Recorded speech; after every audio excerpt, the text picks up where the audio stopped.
Miracles and More, a collective of real-life miracle stories. Finding my truth. I'd been seeing a gifted healer named Kathy as part of a holistic approach to treating the symptoms of my traumatic brain injury. She gave counsel and did energy healing. I'd been seeing her monthly for about a year, and I always felt better after each session. Then one day, as the session ended, she asked me suddenly, "Could you possibly be adopted?" I laughed and said, "I don't know. I have a birth certificate with the names of both parents who raised me on it.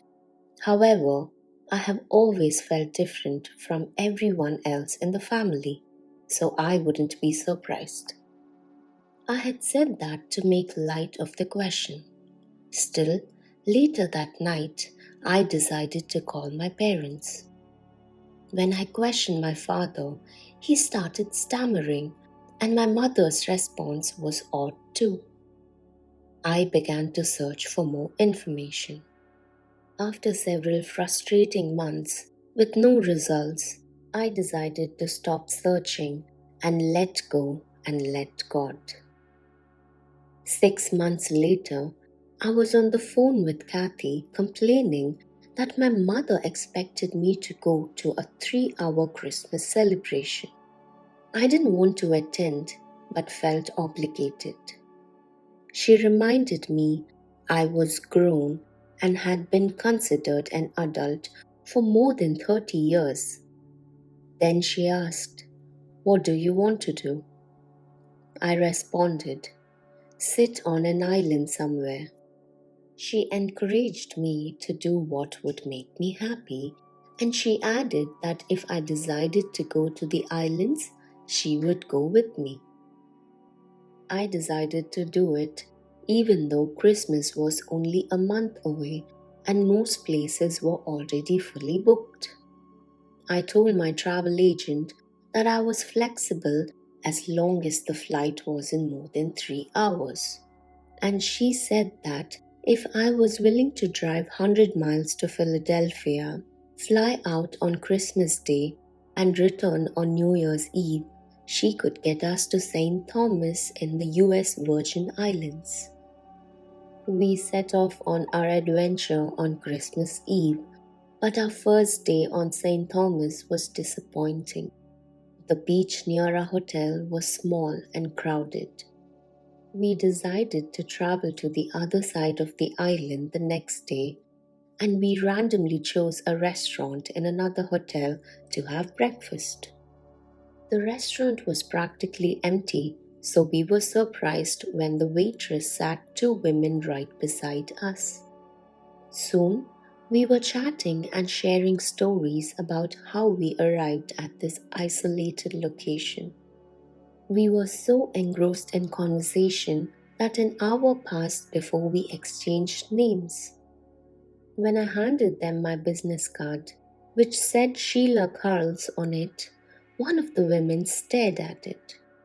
And then she said, "I had a sister who was adopted by a Quarles family in Washington, D.C. I answered, "I am from D.C. She looked at me and said, "I remembered hearing the adults discussing how this family promised to take care of her feet, which needed special attention. I had trouble with my feet and had to wear special shoes," I answered. She then said, "We heard she was modeling. We didn't understand how with her foot problems." I told her I had been a model for a department store and my picture had been in the newspaper. Everyone gasped. I began to cry. I was sitting next to my biological sister. She had started looking for me 6 months earlier because our mother had died and I was the only missing sibling. She further explained that she actually lived in St. Croix and was visiting her friend on St. Thomas when they decided to try this restaurant. My sister was returning home that day and I agreed to go with her to St. Croix. I packed my bags and met her at the small plane that would take us there. She held my hand and I cried as I looked out the window. When I arrived at her home, we actually had some of the same items. We had also sent out the same holiday greeting cards. We had so much in common that I felt as though I was home. She called my aunts, sisters, and brothers and told them I had been found. That year, by deciding to do something very different for Christmas, I set off on a miraculous journey and I discovered my truth. And if you're wondering what happened to my friend Kathy, who helped to create this miracle, after I met my sister at the breakfast table, Kathy said, "My job is done." She booked the next flight home. 5 years later, I offered to lend my skills to assist Kathy with her business, in her journeys, and I've been her business partner for 10 years now. If the key fits. My Uncle Pat was a barber and he always had the best stories to tell at our family's Sunday dinner table. He was never short of anecdotes about the customers who came into his shop each week. Sad stories, happy stories, amazing stories. His customers had them all, and we got to hear them. Yet, the story that I remember best is one in which he took center stage. As we ate one Sunday afternoon, my uncle told us that he had stopped at the grocery store to do his weekly shopping on his day off. After buying up his usual items, he pushed his shopping cart toward his 1970 gold Dodge Dart and noticed that an identical Dart had parked in the space next to his. Intrigued, he took a closer look, only to find a young woman alternately wiping tears from her cheeks and frantically yanking on the door of the car. Now, my uncle had the kindest heart of anyone I ever met. So, I knew before he even told us that he went over to that woman in his quiet, unassuming way to ask her if he could help. The young woman lifted her tear-stained face and pointed toward the driver's seat. And there, my uncle saw the set of keys she had accidentally locked inside. I ran out to get milk on my way to pick up my kids from school, and look what I did. I was rushing so much that I locked my keys in the car. She wiped a few more tears from her face. "How will I get them now?" she sobbed. Well, my uncle may have been kind and certainly a talented barber, but handy he was not. And opening a locked car door without a key was something way beyond his abilities. Still, he was determined to be of help. So he did the only thing he could think of doing. He reached into his pocket and handed the woman his car key. "Here," he said, "try this." The young woman gave him a "you've got to be kidding me" look. "Try it," he told her again as he offered her his key. "It might work. I mean, they are both Dodge Darts, and they are even the same color." With that, the young woman shrugged her shoulders, took the key, slipped it into the lock, and opened the door. Her tears of terror quickly turned into tears of joy. My prayers were answered, she said, and then thanked my uncle profusely before driving off in time to fetch her children from school. My entire family sat around the dinner table that day in complete awe of my uncle's story. Yet, no one was more awestruck than my uncle himself. We tossed around the possibilities. My mother and father both agreed that certainly it was plausible, with so many cars manufactured in this world, that a lock and key combination could be repeated. But that two cars with the same lock parked next to each other on the same day, well, that was some coincidence. And that a kindly man with the right key showed up at the exact moment a frantic young mother was wondering how she could open her locked door. Well, that was plain amazing.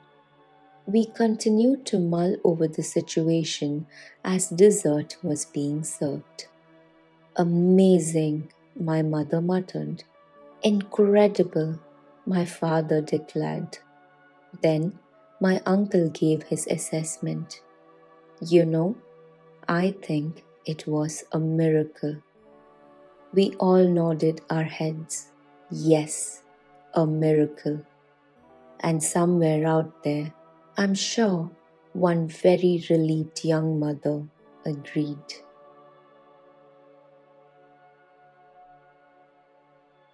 The love bugs. My husband Joey and I were newly minted empty nesters. Our son Joshua had recently moved into an apartment 50 miles away. And while I was proud that my son was spreading his wings and becoming independent, I couldn't help feeling sad. My empty nest syndrome was compounded by the fact that we had lost Joshua's only sibling, his sister Kylie, in a car accident. As Joshua's mother, I felt it was my job to protect him from any unforeseen danger. How could I possibly do that with him living an hour away? When Joshua admitted to being homesick, it further fueled the anxiety I was experiencing. Sensing I need to get out of the house, Joey suggested we go out to dinner. Spending more alone time with my husband was the upside to being an empty nester, and I eagerly accepted his invitation. As we got to the car, Joey said, "Melissa, look." There was a ladybug on the driver's door handle. I smiled. We had nicknamed our daughter Kylie Bug, and ladybugs now provided us a sweet reminder of our girl. All of a sudden, the ladybug took flight and landed right in the middle of my chest. She stayed for a few seconds before flying over to Joey and landing in the exact same spot on him. And then she was gone. "Oh my gosh, that was cool," I squealed. "Yeah, it's like that ladybug went straight to both of our hearts," Joey added as he cleared his throat, trying to rid his voice of emotion. As we ate dinner, the conversation inevitably turned to our little red visitor. We'd had several ladybugs encounters in the years since Kylie died, but this one felt special, like it had been divinely orchestrated. A sign, perhaps? Joey agreed. "All right, you two love bugs, here's your check."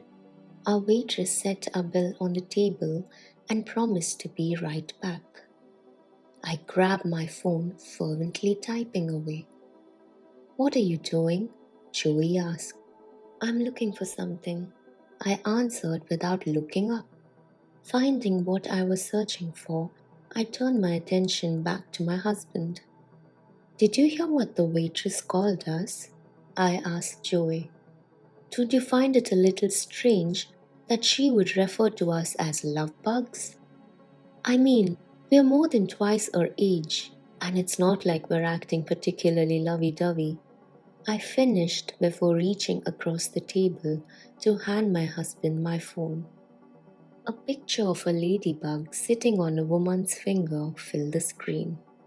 It accompanied an essay I had written that had been shared on the internet. The story documented a time years earlier when I desperately needed a sign that my daughter was still with us. We had walked outside the house one Thanksgiving day and we were overwhelmed by hundreds, if not thousands, of ladybugs blanketing our home and cars. The title of my ladybug essay, The Love Bugs.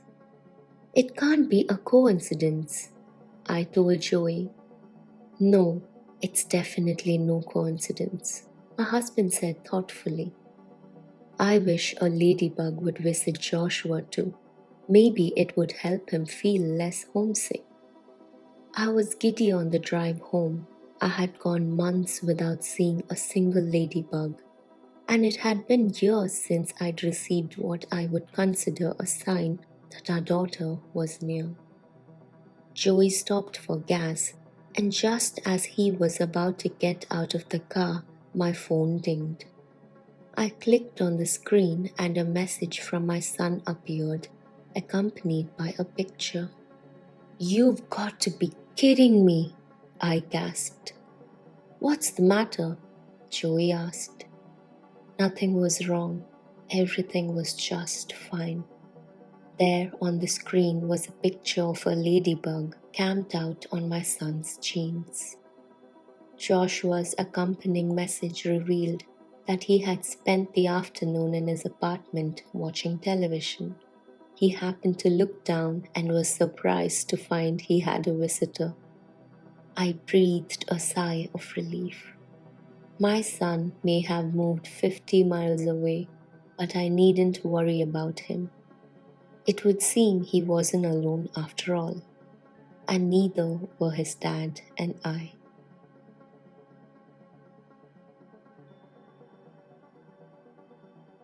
The cell phone.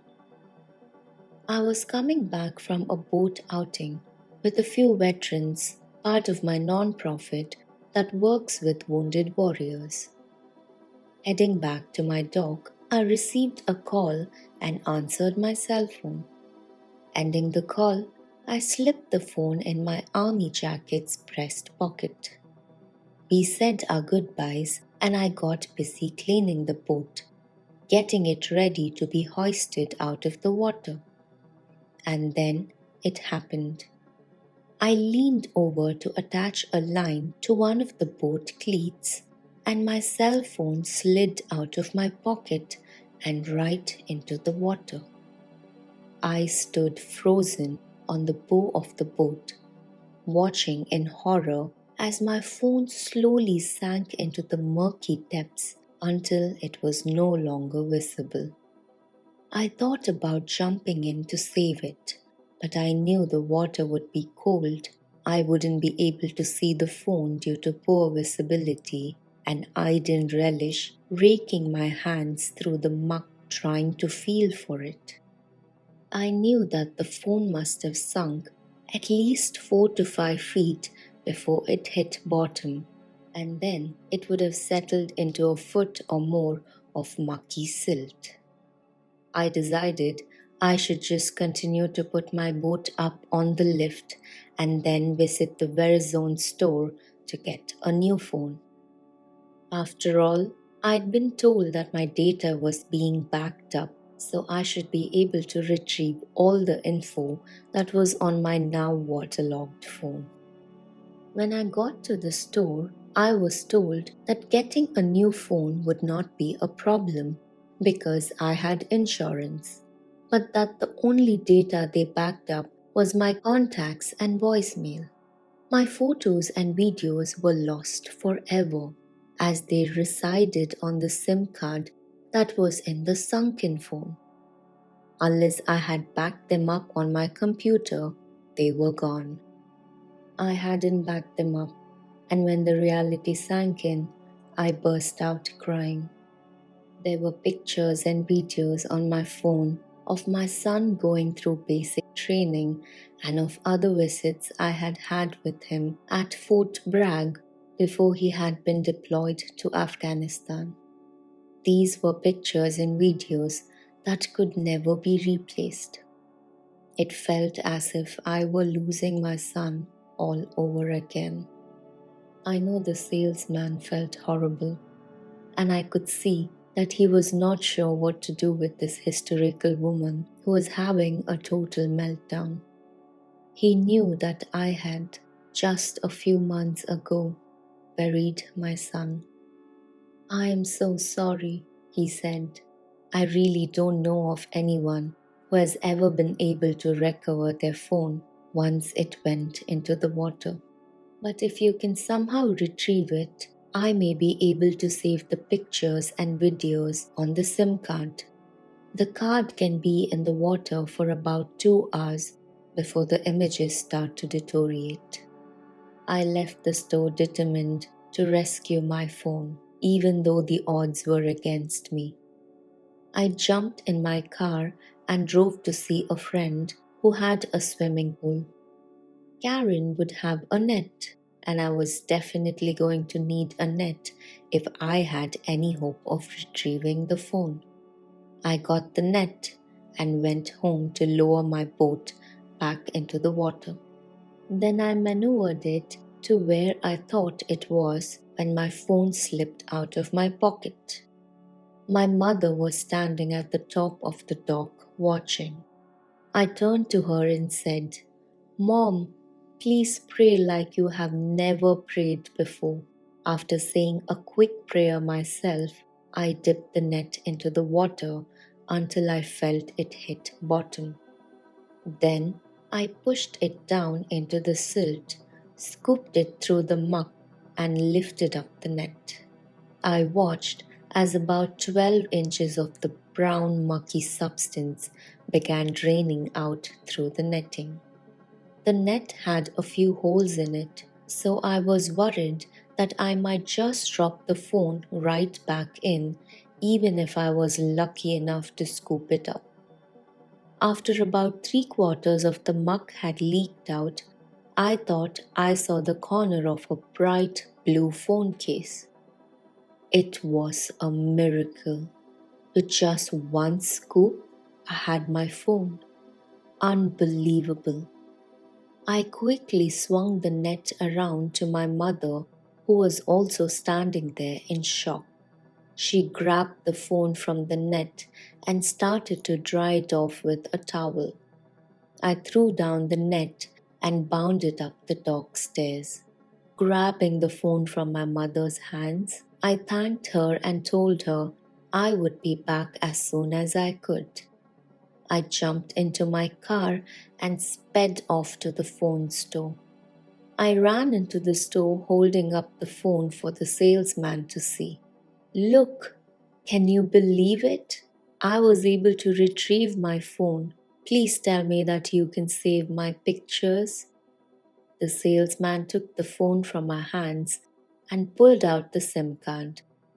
He reached for a bottle of clear solution, rinsed the SIM card, and then dried it off with a cloth. "I won't know for sure until I put the SIM card into a phone. Give me your new phone," he said. I handed him my phone, and he put the SIM card inside and then lifted the phone to his ear. "I can hear that it's trying to load. That's a good sign." Then he looked at the screen. I was holding my breath and trying to read his face. I couldn't tell if he saw anything or not. Then he turned the face of the phone slowly around to me, and I saw it. A picture of my son. I exhaled and once more broke down and cried as I sank to my knees, thanking God for His blessings.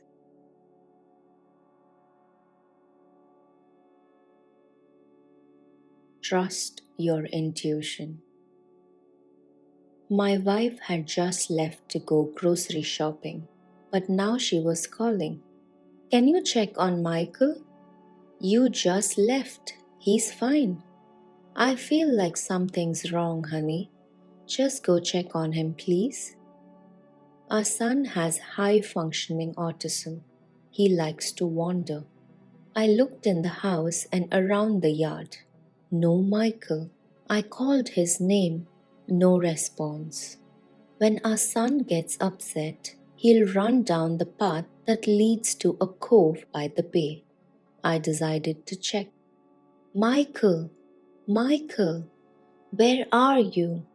I arrived at the shore as I called out. No answer. Michael! Where are you? I'm over here, Daddy. I could barely hear his voice. I couldn't see him anywhere, so I called out again. Then I saw him a few 100 feet up the shoreline. Michael, come here now. He ran farther away and then stopped. I saw the swiftly rising tide out of the corner of my eye. My heart raced. My son did not know the danger he was in. He needed to come back now or we would have to swim. Get over here now, I called out. I can't, Michael said. What do you mean you can't? I'm stuck. I almost didn't believe him, but as I hurried toward him, I saw that he certainly was stuck. He had decided to walk through the eelgrass and stepped into the loose, black, muddy area of the cove. He was waist deep in the muck and couldn't get himself out. I grabbed his hands and began to pull, but he was really stuck. My footing gave way and I slipped into the muddy water. Now we were both stuck.